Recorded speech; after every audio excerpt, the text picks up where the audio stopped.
वालेकुम सलाम। मुजाहिर आलू चने पापड़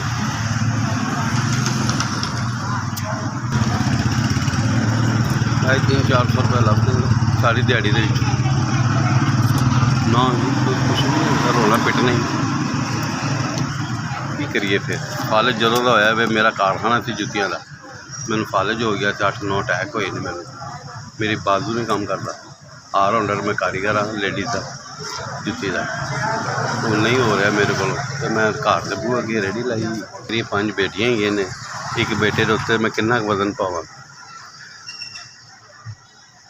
जिन्ना होंदा मेरे को कल मैं कर लेना अपना जिन्ना काम होंदा मेरे को बाकी घर का गुजारा नहीं हो रहा मेरा मैं बहुत परेशान रहना मैं घर की मजबूरियों मैं खलोता हुआ खंबे की बस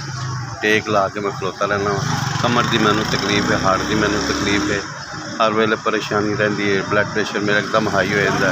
है इस करके मैं घर तो बाहर ज़्यादा दूर जाता ही नहीं मैं अपने बूहे अगे खलोता रहना वा मैं बहुत मजबूर हो चुका हूँ।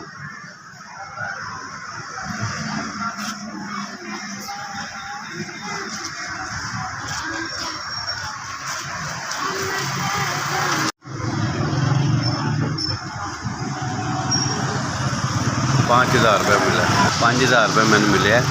बड़ी बड़ी मेहरबानी जिन्हें भी भेजे अल्लाह ताला उन्होंने सेहत तंदुरुस्ती और कारोबार जिंदगी च इजाफा करे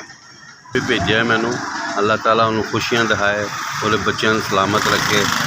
उन्होंने हर परेशानी से दुख बीमारी से बचाए अल्लाह ताला उन्होंने हाजिर नसीब कराए। गरीब आदमी हाँ जिन्हें भी मैंने दिता वे अल्लाह ताला उन्होंने सेहत तंदुरुस्ती अता करे अल्लाह इन्ना देवे उन्होंने हर खुशियाँ सब लोग बनता रहे और रिज़्क चलता रहे। SVS